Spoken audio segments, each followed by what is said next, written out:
ይሄ ነው ቀጥሮ ይመጣ። ይሄ ነው አትምታ። ህዝቡ ተቆጥቷል። አሻም ቲቪና ትርታ ኤፍኤም ጋዜጠኛ ሶፎንያስን በአስቸኳይ ከስራ እንዲያግዱ ካዳማ ደህና ነኝ ያለው አዲስ አበባ ነው። ሰላም እንዴት ናችሁ? ውድና የተከበራችሁ የቻናል ቤተሰቦች እንዴት ናችሁ? ሁሉ ሰላም ነው? ሁሉ ሸጋ ነው? እግዚአብሔር ይመስገን አለን። እንግዲህ ሰሞኑን አነጋጋሪ የሆኑ ቪዲዮዎችን ይዤላችሁ መጥቻለሁ። እነሱ ምንድናቸው? ሀገራችን ደረጃ በሌላው ሀገር አይመለከተንም፣ ግን በእኛ በኢትዮጵያውያን ደረጃ የሚያስጠላ ቀፋፊ ነገር እንግዲህ ሰሞኑን ጋዜጠኛ ሶፎንያስ እንግዲህ የሰራውን ስራ በአዳማ ላይ እንግዲህ ሁላችሁም ተከታትላችሁታል። እሱንም ከነቅጂው መጀመሪያ ከነ እግረኛው ሚዲያ ጋር ያወራውን ሁሉ በሙሉ መረጃ ይዤ መጥቻለሁ። ሌላው የቲክቶከሮቹ የእስራት ጉዳይ ነው። በአለባበሳቸው ቲክቶክ ክሬቲቭ አዋርድ ላይ ለብሰው የተገኙት ቲክቶከሮች በምን ሁኔታ እንግዲህ ያው ታውቁታላችሁ ሁሉንም ነገር። በቃ የኢትዮጵያን ባህል የማይመጥን በቃ ከኢትዮጵያ ባህል ጋር የማይመጣጠን። ሰላም እንዴት ቆያችሁ የቻናል ቤተሰቦች? ሁሉ ሰላም ነው? እኔ ደህና ነኝ እግዚአብሔር ይመስገን አለው። ሁሉ ሰላም፣ ስራ፣ ጤና ሁሉ ሸጋ ነው እግዚአብሔር ይመስገን አለን። ክብሩ ይስፋ መድኃኔዓለም። እንግዲህ ዛሬ ዘሜን የሚባሉ ሁለት ፖይንቶችን ይዤላችሁ መጥቻለሁ። እነሱ ፖይንቶች ምንድናቸው? የመጀመሪያው እንግዲህ አሻም ቲቪ ላይ ተቀጥሮ የሚሰራ አንድ የጋዜጠኛ ጆርናሊስት ባለሙያ ከሱ ይሄን ያክል እንደዚህ አይነት ተግባር ይጠበቃል ብሎ ያሰበ ሰው የለም። ጭራሽ ይሄን ያክል እንደዚህ ሶፎንያስ ይባላል። እንግዲህ ከአንዳንድ ሰዎች ጋር ያደረገው ንግግር በቃ ለኢትዮጵያ በጣም በኢትዮጵያ ደረጃ እንደዚህ ይደረጋል ነውር አይደለም። ግን በነገራችን ላይ የማጠብቁት ሰው እስኪ ከእግረኛው ሚዲያ ጋር እስኪ ያደረገውን ቃለ ምልልስ ላሰማቸው። እግረኛው ሚዲያ በነገራችን ላይ ካሁን በፊት ብዙ ሰዎች ሲተቹት ነበረ። እሱን በማቅረብህ እንዴት ታላቅ ጋዜጠኛ እንዴት እንደዚህ ታረጋለህ ምናምን እያሉት ብዙ ቅሬታዎች ሲቀርቡበት ነበር። ስቲል ነው እግረኛው ሚዲያ ማለት ነው አንሰብስክራይብ እናርግ እየተባለ ድረስ ደርሶ ነበረ። እና ሰሞኑን የተደረገው ነገር ምንድን በጣም ብቻ በዛው ልክ እግረኛው ሚዲያ አሁን በአሁኑ ሰዓት በጣም እየተመሰገነ እውነቱን የሚናገር ካሁን በፊትም ብዙ ሰዎችን ወደ ሚዲያ አምጥቷል። ብቻ እስኪ ከእግረኛው ሚዲያው ጋር የነበረውን ቆይታ እስኪ ላሰማችሁ።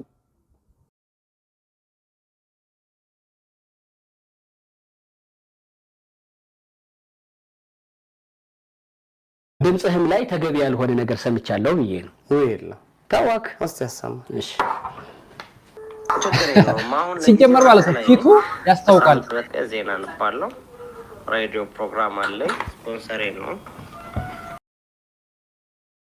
ዛውጭ ቤት ነኝ የቤት እመቤት ይላል ማለት ነው። የቤት ቁጭ አይስት የሚቀመጥ ማለት ነው። እናቶቻችን የቤት እመቤት አይደል? ተቀመጣለሁ። ቢዚ በሆነ ደስ ይለኝ ነበር። ድሮ በጣም ቢዚ ነበር። በዚህ አውድ ነው የተረዳኸው? የቤት እመቤት ሌላ ትርጉም አለው። እሺ ጋይስ በነገራችን ላይ ማለት ነው ይሄ እግረኛው ሚዲያ የሚባለው ሰውዬ ማለት ነው በጣም ጀግና የተማረ የበሰለ ሰው ነው። እና አንድን አማርኛ ማለት ነው በ10 መንገድ ነው የሚተረጎመው። አንድን አማርኛ በ10 መንገድ መሆንም ያለበት እንደዛ ነው። በቃ ጀስት አሁን የቤት እመቤት ማለት አንድ ባልና ሚስት ተጋብተው ሚስቱ ያው ስራ የላትም ልጆቿን ብቻ ቤት የምታሳድግ ማለት ልጆቿን እየተንከባከበች ማለት እሷ ስራ ፈታ ምናምን ሳይሆን ያው ባለቤቷ አስቀምጧት ማለት ስራ እንዳትሰራ አይ ቲንክ እንደዛ ይመስለኛል። የቤት እመቤት ማለት ቤት የሚውል እንደዛ አይነት ነገር ይመስለኛል። ግን ጋዜጠኛ ሙያ ያለው ከዛ በኋላ የቤት እመቤት ምን ማለት ነው? እና በጣም የሚገርም ነው። እንደዚህ ሲጀመር ማለት ነው ሰውየው ካያችሁት ደንግጧል። መረጃው እስኪ ላውጣው ምናምን ሲለው እስኪ ያውጣው ሲል ደንግጧል። በቃ ቀስ እያለ እውነት ቀስ እያለ ትጠራለች አይደል የሚባለው ላይክ እንደሚጠራበት በሙሉ አውቆ ነበርና ምን ማለት ነው እንደዚህ ቆንጆ ነኝ ማለት ይኸው እኔ ፈጥኜ እስከ መጨረሻው ላይ ድረስ አልመጣሁም፣ ግን ከመጀመሪያው ድረስ ላሰማችሁ ብዬ ነው። እንግዲህ አይ ቲንክ ስልክ በቮይስ ሲላላኩ ቆንጆ ነኝ ምናምን እንደዚህ እያለ ምን አለ ደግሞ አሁን ሃንድሰም እና ቢዩቲፉል የሚባል ነገር አለ። እነሱ የተጠቀሙት ቋንቋ ሌላ ነው፣ ግን ቆንጆ ነኝ ምናምን ምን አይነት አባባል ነው? እና በተለይ እግረኛው ሚዲያ ትችላለህ፣ ጀግና ነህ።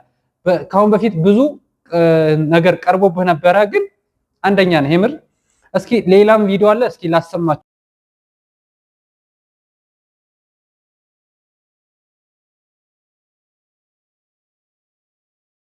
ወደ ሰሞናዊ ጉዳይ ልመጣ ነው። ምን ተፈጥሮ ነው ፌስቡክ ላይ ፓስዋርድ ተሰርቄ ነው የሚል አጭር ጽሑፍ አይቻለሁ ከአንድ ቀን በፊት የጻፍከው።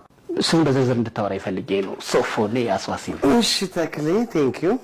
ያው ብዙም ማለት አልፈልግም፣ ግን ምንድነው የኔን ፓስዋርድ በሌላ ሰው ሞባይል ቀፎ ገብቼ ነበር ከዚህ በፊት። ያ ሰው ነገር ውስጥ የለም። ስልኬን በሌላ ሰው ሎግ አውት አድርጌው ነበር አለ። ሎግ አውት አድርጎት አስደርጎት ያ ሰውዬ የት ነው? ሀገር ውስጥ የለም፣ ከሀገር ውጭ ነው። አያችሁ እንግዲህ ሲስተም እና ያ ሰውዬ በእኔ አካውንት ላይ ከዛኛው ሰውዬ ጋራ ኢንፎርሜሽን ኮንፊርም አድርጎበት በዚህ ሲመጣበት በዛኛው ሊመልስ ማለት ነው። አያችሁት እንግዲህ እና እንደዚህ ማጭበርበር ወንጀል በኢትዮጵያ ደረጃ እኔ ብዙ መረጃዎች አሉ። አዳም ማለት አሰማችኋለሁ። ገና እኔ ሳስበው እሱን ገና በቃ በጣም ይዘገንናል። በጣም ቆሻሻ። እኔ ሰው የማትጠብቁት ሰው እንደዚህ ያደርጋል በዚህ ደረጃ በጣም ያስጠላል። እስኪ እንግዲህ ሰሞኑን አዳማ ላይ ገብቶ ያደረገውን ማለት አዳማ ከመግባቱ በፊት ያደረገውን የስልክ ልውውጥ እስኪ ላሰማችሁ።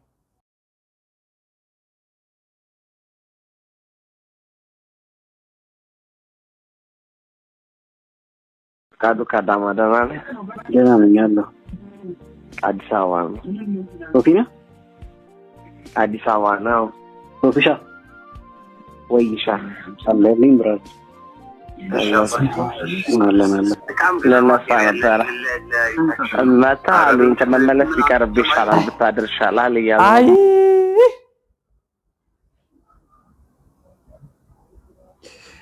አይ እንዴት አባቱን የሚያስጠላው!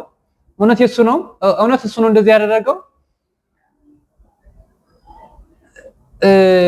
በቃ እንደዚህ ለመናገርም ምንም ለማለት በጣም ቀፋፊ የሚያስጠላ በጣም ነው የሚገርመው። ጋዜጠኛ ሆነ እንደዚህ የቤት እመቤት ነኝ ማለት በሌላ አቅጣጫ እንደዚህ አይነት ነገሮችን እሰራለሁ እንደማለት አይነት ነገር ይመስለኛል። ብቻ ምን ልበላችሁ፣ ይዘገንናል። ስቲል ነው የሱ ቢጃማ ለሱ ስለማይሆነው ከራስ ይዘህና ታይፕ ሲ ቻርጀር አለው የአይፎን ወይስ የሳምሰንግ እንደዚህ አይነት ነገር ላይ ከደረሰ በኋላ ምን እንዳደረጉት እስኪ ለአንድ ቪዲዮ ላሳያችሁ።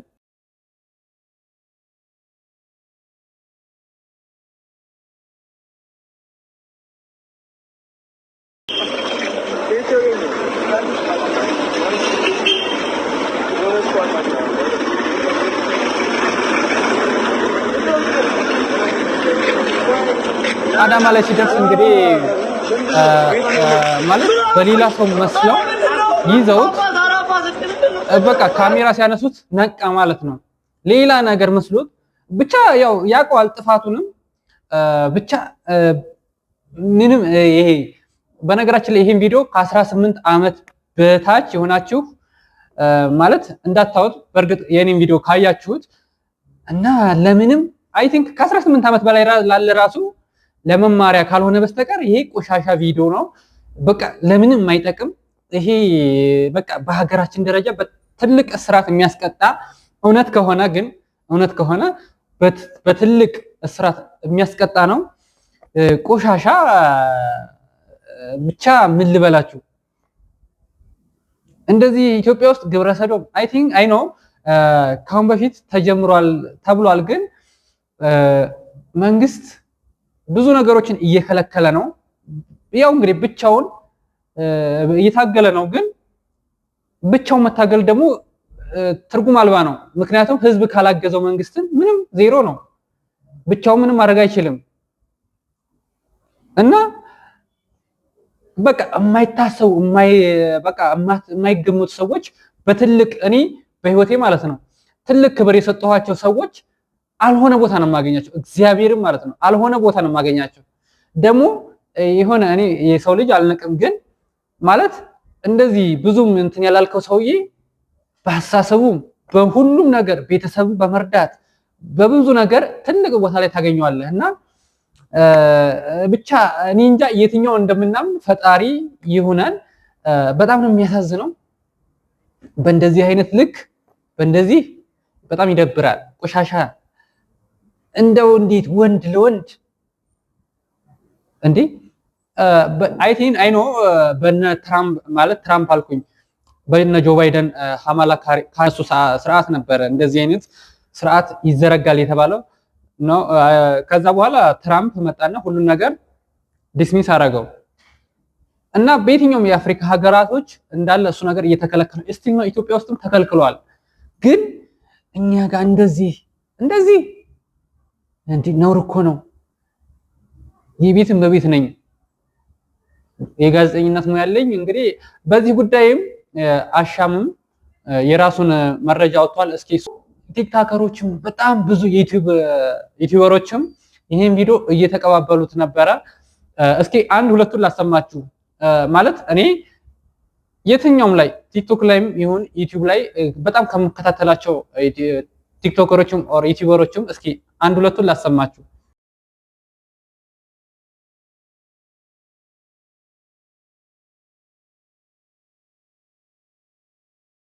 የጋዜጠኛ ሶፎንያስ ዋሲሁን ጉዳይ በዚህ ሰዓት በሶሻል ሚዲያ ላይ በከፍተኛ ሁኔታ መነጋገሪያ ሆኗል። በትናንትናው ዕለት በአዳማ ከተማ በሌቦች ንብረቴን ተዘርፌ ተደበደብኩ ማለት በፌስቡክ ገጹ ላይ እንግዲህ ያጋራው ጋዜጠኛ ዋሲሁን ይህንን መልእክቱን ካጋራ በኋላ እንግዲህ ደበደቡኝ ያላቸው የአዳማ ልጆች የለቀቁት ቪዲዮ በከፍተኛ ሁኔታ መነጋገሪያ ሆኗል። በቪዲዮ ላይ እንግዲህ ልጆቹ እንዳሉት ነገሩ ሌላ እንደሆነና ጋዜጠኛው ወደ አዳማ ከተማ የመጣው ግብረ ሰዶም ተግባር ሊፈጽም እንደሆነ በቪዲዮ ላይ ተናግሯል። እሱ ምን አለ ወደዛው በፌስቡክ ገጹ ተዘርፌያለሁ፣ ንብረቴን በሙሉ ተዘርፌያለሁ፣ ተደብድቤያለሁ፣ ለካ እንደዚህ በጠራራ ፀሐይ ዝርፊያም አለ ብሎ ፌስቡክ ላይ ፖስት ያደርጋል።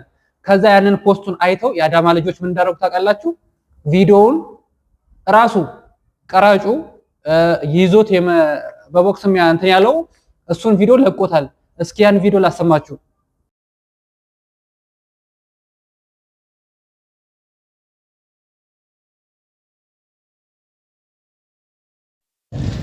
እሺ ይሄ ቪዲዮ ለታሪክ ይቀመጥ። የሄድኩ ያለሁት አንድ ጌ የሆነ ሰውዬ ቀጥሮኝ በጣም የምታውቁት ታዋቂ እዚህ ሚዲያ ላይ የምናውቀው አርቲስት ነው።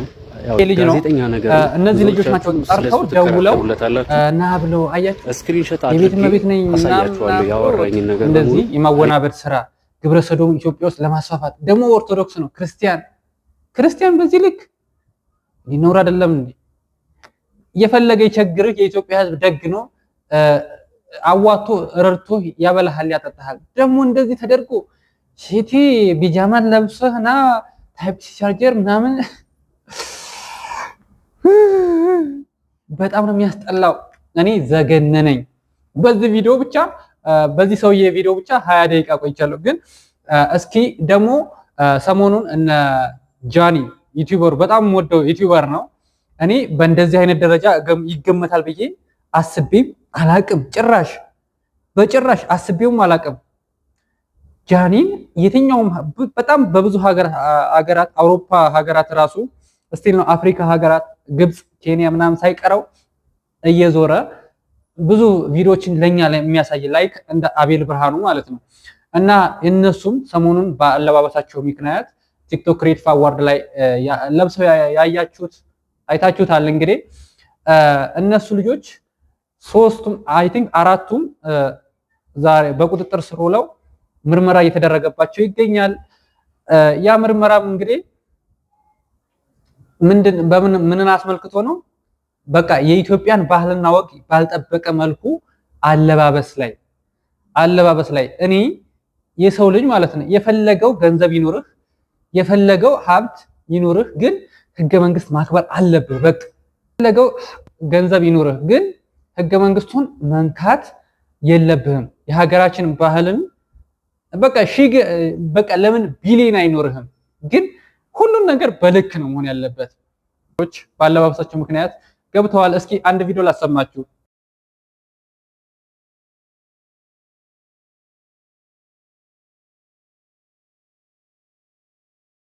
ቲክቶከሮቹ በቁጥጥር ስር ዋሉ። ፌዴራል ፖሊስ ከሰሞኑ በአዲስ አበባ ከተማ በተካሄደው የቲክቶክ ክሬቲቭ አዋርድ ላይ ከኢትዮጵያ ሕዝብ ባህልና መልካም ስነምግባር በተቃራኒው እና ተቀባይነት የሌለው አስነዋሪ አለባበስ ለብሰው በአደባባይና በቴሌቪዥን ቀጥታ ስርጭት የታዩ ዝግጅቱን በስፖንሰር የሚውል ሰው ነበረ።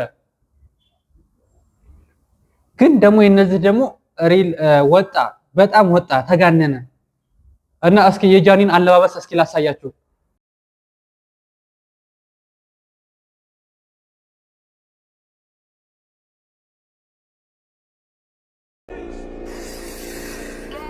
You are dealing with the wrong ነገር አለባበስ እንደሆነ እኔ አላቅም። አይ ነው ግን በቃ የውጮች አለባበስ ነው እንደሆነ አውቃለሁ። ግን እሱ ምንድነው ያለው ይቅርታ ቪዲዮም ሰርቷል ካሁን በፊት በዚህ ቪዲዮ ላይ በሰራው ቪዲዮ ላይ ራሱ አንድ ከዱላ ያዝ ባረግበት ምናምን ብሎ ሰርቶ ነበረ። ግን ያው ከእስር አላስጣለውም። አይ ነው ብቻ እስኪ ደግሞ እቺ እኔ ሴት ልጅ አከብራለሁ፣ በጣም እወዳለሁ፣ ለሴት ልጅ ትልቅ ቦታ አለኝ። ግን ከልክ በላይ እንደዚህ በቃ አለለ ሴት ልጅ በጣም የምትወደድ የምትከበር ልጅ ናት። ደግሞ አንዳንዴ ገንዘብ ሲኖርህ ጭንቅላትህ ይደፈናል። ይቺ ልጅ አሁን በቃ አምናም ቲክቶክ ክሬቲቭ አዋርድ ላይ የማይሆን ልብስ ለብሳን የመጣችው ዘንድሮ ጭራሽ የባሰ አምና ዝም ተባለች፣ ዘንድሮም የባሰ ለብሳ መጣች። እስኪ የአምናውን አለባበሷን ላሳያችሁ፣ የዘንድሮንም አሳያችኋለሁ።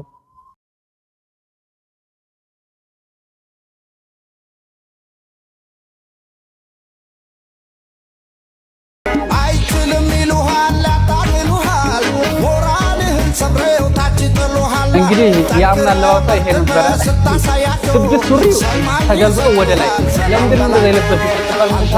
እንዳለች ታውቃላችሁ? የትኛው ሃይማኖት ላይ የትኛው መጽሐፍ ቅዱስ ላይ ሱሪ ገልብጠህ አትልበስ የሚል ህግ አለ ነው ያለችው? አያችሁ እንግዲህ ለስሙ ክርስቲያን ናት። እንግዲህ በጣም የሚያስጠላ እኮ ነው። እኔ ይቅርታ አድርጉልኝ፣ እኔ ሴት ልጅን በጣም አከብራለሁ እወዳለሁ። ግን እንደዚህ በቃ መስመር የሚሰጡ እምብርታቸውን እያሳዩ እምብርት እየታየ ይኬዳል። ሴት ልጅ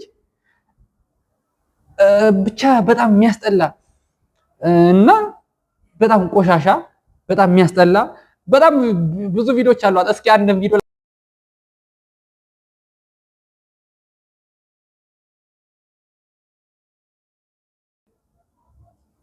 ጋዜጣ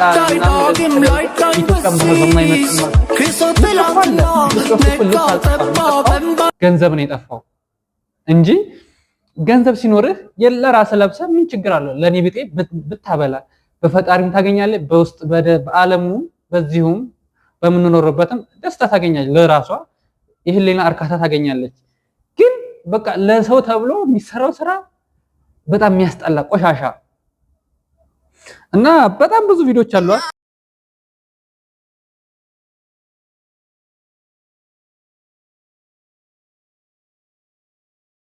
አብዛኛው ኢትዮጵያዊ ሽሮ ወጥ ነው የሚበላው። አብዛኛው ኢትዮጵያዊ ዳቦ በሻይ ነው የሚጠጣው። እኔ ግን የኢትዮጵያን ባህል የሚቃረን ነገር ባይሰራ ተገቢ ነው ብዬ አምናለሁ። በጣም ብዙ ቪዲዮችም ቲክቶክ ላይ ሰርተውበታል። እስኪ አንድ የሷን ቪዲዮ የተሰራባትን ቪዲዮ አንድ ላሳያችሁ።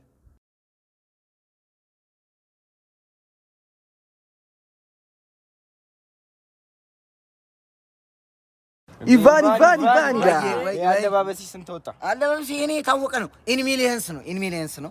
ዛሬ አመት አሁንም 3 ሚሊዮን አውጥቻለሁ። ደግሞ ምንድነው ጡትሽ ወርዷል እኮ ሚሊየንስ አይ ቲንክ ያ የለበሰችው ስንት ብር ነው ያወጣችው? 3 ሚሊዮን 500 ሺህ ብር ያ ልብስ። እስኪ ላሳያችሁ። ያ ልብስ የትኛው አለባበስ መሰላችሁ? ይሄ ልብስ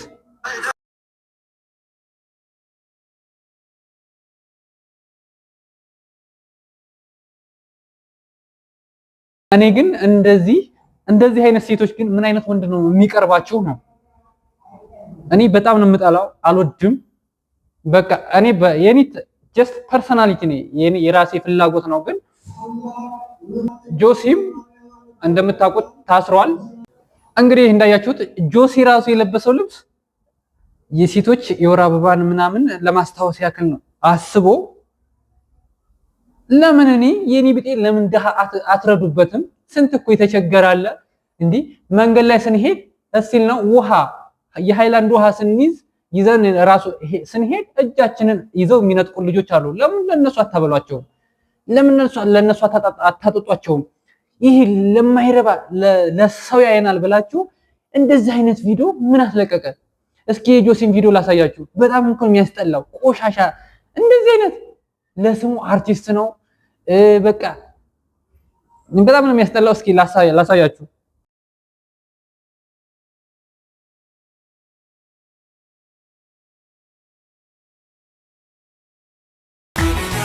ያንተ ጠላት ርር ይበል። ኧረ እባክህ አንተ ይሄን ተጠቅመህ ነው ያንተ ጠላት ርር የሚለው ይሄን ስለለበስ። አቤት እውቀት ጋይስ። በቃ በጣም ነው የሚያስጠላው። የስንት የኔ ቢጤ እየተቸገረ እያለ በየመንገዱ ርቦት፣ በተለይ እናቶች ማለት ነው እንደዛ ርቧቸው ማየት በጣም እኮ ነው በቃ በጣም ነው የሚያሳዝነው። ግን የኛ ሰው ግን ይሄን ለማለት ነው በዛሬ ቪዲዮ። በጣም ነው የምወዳችሁ፣ በጣም ነው የማከብራችሁ። በቀጣይ በቆንጆ ቪዲዮዎችን እመጣለሁ። ያው ጸጉሬንም አሳድጌ እመጣለሁ። ወዳችኋለሁ። ቴንኪው። ሰላም ደሩልኝ።